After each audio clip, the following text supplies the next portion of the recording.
Hai guys, balik lagi di Wibu Mager, tempatnya bercerita sambil mageran. Di video kali ini kita akan melanjutkan manhwa Domination One Sword part ke-7. Yang belum nonton part sebelumnya tonton dulu guys, linknya ada di deskripsi. Oke. Di chapter sebelumnya Zuan menggunakan teknik ancaman pengalian isu untuk kabur. Dan sekarang mereka bersembunyi di rumah bambu. Di dalam rumah bambu itu Zuan bertanya ke Putri Jiu, kenapa dirinya rela mempertaruhkan nyawanya hanya untuk sebuah buku. Kemudian Putri Jiu menjawab bahwa dirinya memiliki 1000 pasukan di bawah perintahnya. Dan 1000 pasukan tersebut belum mendapatkan gaji selama 2 bulan. Maka dari itu dia berencana melelang buku tersebut dan berharap harga lelang dari buku ini bisa mencapai 50 juta koin emas. Dan 50 juta koin emas itu sangat cukup untuk memenuhi keuangan negara selama 3 tahun. Mendengar hal tersebut, Zuan pun menganggap bahwa Putri Jiu ini sangat perhatian terhadap negaranya. Dan Zuan berpikir pantas saja Nona An menganggap dia sebagai teman yang berharga. Di saat itu juga Putri Jiu juga memberitahukan ke Zuan tentang situasi yang sedang dihadapi kerajaan Jiang saat ini. Dia menjelaskan bahwa di kerajaan Jiang ada 2 kelompok yang hanya memikirkan kelompoknya saja, yaitu Akademi Changmu dan Druken Immortal Host. Yang mana kalau Druken Immortal Host ini mengendalikan kehidupan ekonomi dan memonopoli industri di seluruh negara Jiang. Oleh karena itu bendahara negara Jiang selalu berhutang. Dan tiba-tiba dari luar rumah bambu terdengar suara beceng dan 2 orang dari negara Ning tadi. Mereka mengatakan bahwa Zuan dan Putri Jiu tidak akan pergi terlalu jauh dan mereka ingin memeriksa rumah bambu ini.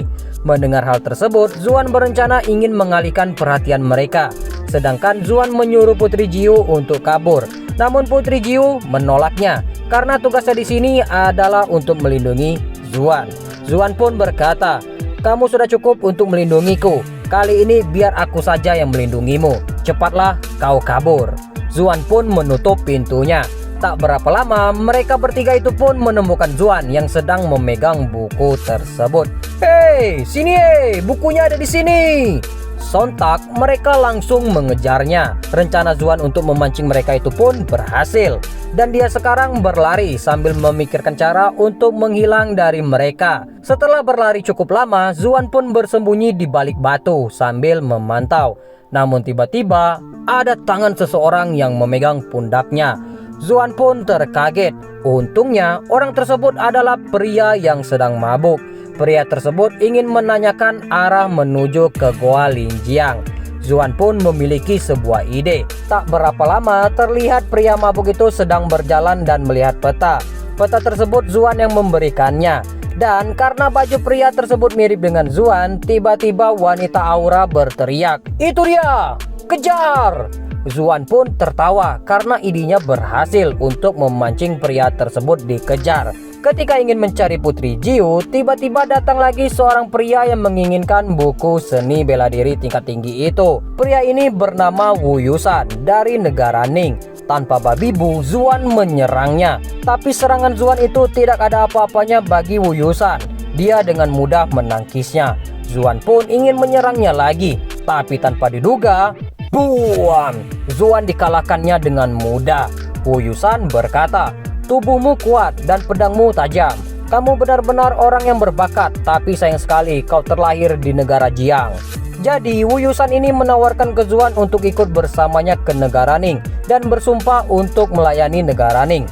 Namun Zuan berkata, "Kau sangat pandai menggigit. Gimana kalau kau saja yang datang ke negara Jiang dan menjadi anjing penjaga?" Mendengar itu Wu Yusan sangat kesal dan ingin membunuh Zuan. Namun tiba-tiba Wu Yusan diserang dengan keras sampai dirinya terpental. Zuan pun mengambil kesempatan ini untuk kabur. Dan serangan tadi sangatlah misterius karena penyerangnya tidak diketahui. Setelah berlari dengan tubuh yang terluka, akhirnya Zuan sampai di markas kota 2 dunia. Di gerbang markas tersebut, Putri Jiu dan Nona An telah menunggu Zuan. Lalu Zuan penasaran kenapa Nona An bisa ada di sini dan bertanya, "Kenapa Nona An bisa ada di sini?" Yang ternyata Nona An datang di sini karena Putri Jiu yang mengirimkan pesan bahwa Zuan dalam bahaya. Dan Zuan pun digotong masuk ke dalam markas. Di saat itu juga Beceng dan 2 orang dari negara Ning juga sampai di depan markas. Nona An menyadari kehadiran mereka. Jadi Nona An berkata, "Buku seni bela dirinya ada di aku. Datanglah dan ambil ini weh." Sontak 2 orang itu langsung terobos-terobos aja. Berbeda dengan Beceng, dia tahu bahwa itu Nona An dan langsung memperingati mereka untuk berhenti. Namun sudah terlambat. Ziu. Mereka berdua terhempas dan sekarang Nona An sudah menodongkan tombaknya ke leher Beceng. Nona An lalu bertanya, "Apa kalian yang melukai Zuan?" Beceng menjawab, "Kalau bukan dia yang melakukannya." Sret. Lehernya tersayat tipis. Untung datang wakil ketua Akademi Changmu yang bernama Mosong menghentikan Nona An. Dan Mosong ini pun memberitahukan bahwa yang melukai Zuan bukanlah Beceng, tapi Wuyusan dari negara Ning. Nona An tidak percaya begitu saja.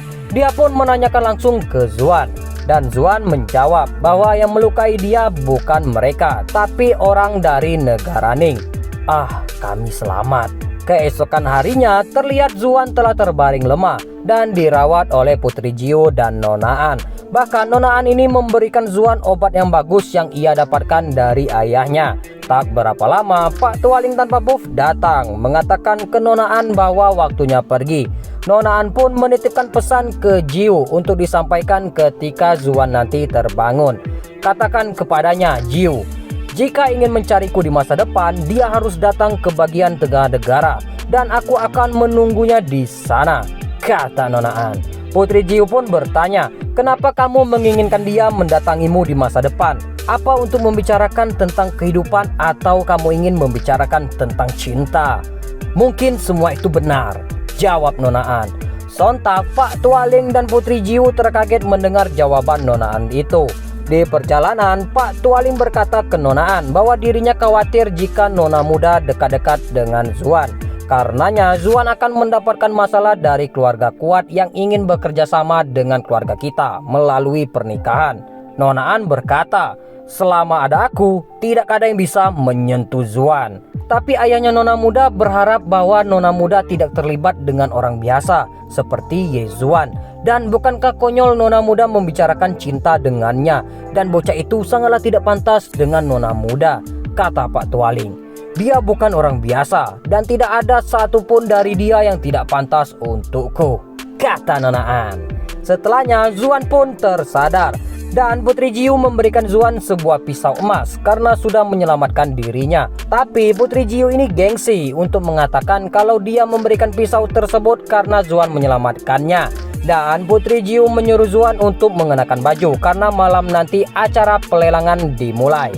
Dan tibalah mereka di acara pelelangan yang berada di kota dua dunia Druken Immortal House. Ketika lagi mukbang, ada wanita yang melirik ke arah mereka. Putri Jiu pun tak terima dilirik-lirik dan ingin mengajar wanita itu.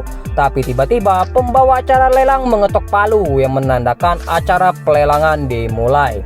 Dan tiba-tiba itu juga dari atas atap muncul serangan yang menyerang barang lelangan itu. Duar! Meledak. Wanita yang melirik-lirik tadi itu pun mau turun ke bawah. Tapi sebelum dia turun ke bawah, dia melirik ke arah Zuan. Wanita ini bernama Tuo Boyan, karakter yang paling cantik menurut Mimin. Ketika itu juga terjadi ledakan lagi dan Zuan melihat kotak lelangan tersebut ada koin emas. Sehingga dia berpikir apakah Nonayan yang melakukannya. Seketika itu juga Zuan turun ingin mengecek kondisi sekitar. Di atas atap, Nonayan sedang berhadapan dengan Pak Tua Druken House. Yang nampaknya dari aura kekuatan Pak Tua tersebut dialah pelaku penyerangan itu. Tapi ini masih menjadi misteri. Dan dengan mudah Nonayan mengalahkan Pak Tua itu. Dicepaknya. Dan ketika itu Zuan melihat pertarungan Nonayan dari balik batu. Zuan merasa bahwa Nonayan itu sangatlah kuat. Sontak Mak Master muncul mengatakan kejar dia dan tangkap dia. Namun Zuan takut melakukan itu. Dia tahu bahwa kekuatan Nonayan sangatlah kuat. Tapi Mbak Master tidak memperdulikan perkataan Zuan itu dan lalu menarik Zuan dan mengejar Nonayan. Di dalam hutan Nonayan bertarung lagi. Tapi kali ini dia bertarung 1 versus 2 dengan Master Rana Divine Harmony mirip Druken House. Lagi-lagi Zuan mengintip dari balik batu. Setelahnya Nonayan berhasil mengalahkan 2 orang master itu. Tapi tiba-tiba Zuan telah tertodong pisau. "Mbak Master, di mana kau?" jangan tinggalkan aku sendirian, batin Zuan. Lalu Nonayan berkata, kamu sudah mengikutiku terlalu jauh, cari mati ya. Tapi aku akan mengampunimu jika kau membawaku ke negara Ning. Zuan pun melihat kaki Nonayan yang terluka dan Zuan memprovokasinya. Sontak Nonayan marah dan mencekik leher Zuan. Ketika itu juga Nonayan berkata kalau dirinya bisa membunuh Zuan dengan jarak 50 langkah. Namun Zuan menantang balik, kalau begitu mari kita mati bersama-sama, kata Zuan. Ketika itu juga Nonaan melepaskan cekiannya dan bertanya apa keinginan Zuan bila Zuan mau mengantarkannya. Zuan meminta 3 permintaan. Pertama, mau hidup. Kedua, kembalikan buku seni bela diri. Dan yang ketiga, katakan di mana dirimu mendapatkan kekuatan Dao. Tanpa pikir panjang, Nonayan pun menyetujuinya. Tak berapa lama mereka pun sampai di perbatasan negara Ning. Sekali lagi Zuan berkata, jangan melanggar janjimu. Tenang, jangan khawatir, aku tidak akan membunuhmu, aku tidak akan membuatmu cacat, dan aku tidak akan menahanmu. Namun tiba-tiba Nonaan memasukkan sesuatu ke dalam mulut Zuan. Sontak Zuan melepaskan gendongannya. Apa yang kau masukkan ke dalam mulutku? Kata Zuan. Itu pil emas negara Ning yang sangat terkenal. Pil itu bisa membuat seorang pria tidak pingsan semalam, kata Nonayan meledek. Ups, tapi aku lupa. Di sini kan hutan dan pastinya tidak ada seorang wanita. Tapi tenang, masih ada binatang kok, kata Nonayan meledek lagi. Setelahnya Nonayan pergi, tapi Zuan pun memohon ke Nonayan untuk mengembalikan buku seni bela diri yang telah ia curi, sambil gemetaran menahan efek pil tadi. Dan tiba-tiba Mbak Master muncul berkata, hal yang paling aku benci di dunia ini adalah orang yang tidak bisa menepati janjinya seperti mantan. Dan Mbak Master menyerang Nonayan, setelahnya mengikat tangannya menggunakan pedang. Nah Zuan, gunakanlah wanita ini untuk mengobatimu. Zuan yang dari tadi bergejolak langsung menerkam Nonayan. Kalau kamu ingin menyalahkan seseorang, salahkan dirimu sendiri, kata Zuan. Nonayan pun berteriak di bawah bulan yang indah serta 2 bunga yang mekar. Lepaskan aku! Keesokan paginya, Zuan langsung terkaget ketika dia terbangun. Lalu berkata ke Mbak Master, Mbak Master, kenapa kamu tidak menghentikanku malam tadi? Gak tahu lah ya, kata Mbak Master. Setelahnya Mbak Master menyuruh Zuan untuk membunuh Nonayan.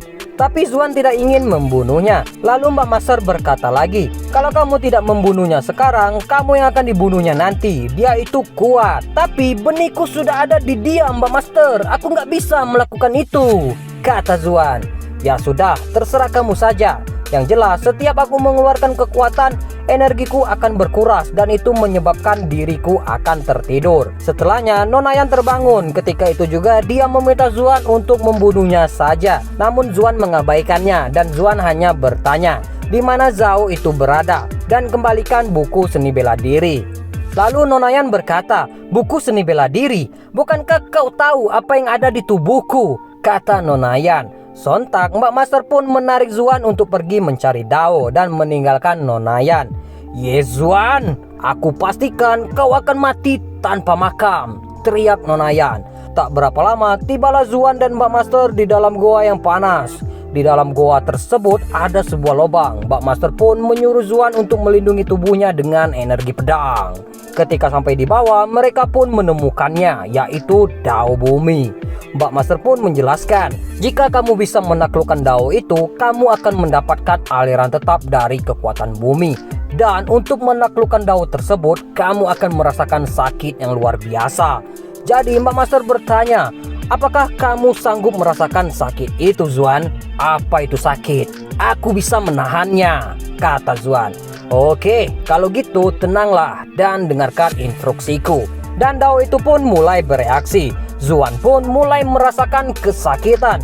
Wah, Mbak Master, ini sangat menyakitkan, kata Zuan. Mata Zuan pun berubah menjadi merah. Kemudian pancaran Dao tadi masuk ke dalam tubuh Zuan. Dan seketika tubuh Zuan terlapisi armor bumi dan diselimuti pancaran aura kemas-emasan. Mbak Master pun menjelaskan lagi bahwa dengan kekuatan Dao itu kamu bisa membunuh seseorang di ranah surgawi. Dan Mbak Master menyuruh Zuan untuk mencoba satu pukulan ke tanah. Zuan pun mengambil ancang-ancang. Boom! Benar saja, sekarang Zuan merasakan kekuatan dari Dao Bumi. Tapi Mbak Master menghilang. Zuan pun berkata, "Mbak Master, kamu di mana? Apa mungkin karena pukulanku dirimu terhempas?" Mbak Master pun menjawab, "Dengan kultivasimu yang lemah itu, kau harus belajar 800 tahun untuk bisa menghempaskanku." "Oh iya Zuan, aku sudah menggunakan terlalu banyak energi dan aku harus mengisinya untuk sementara waktu. Aku harus tidur," kata Mbak Master menghilang. Dan Zuan pun berkata, Manhwa Domination One Sword part ke-7 bersambung. Oke guys, semoga kalian tetap suka dengerin aku cerita. Jadi udah dulu ya guys, magernya mau VC dulu sama Ayang. Bye bye.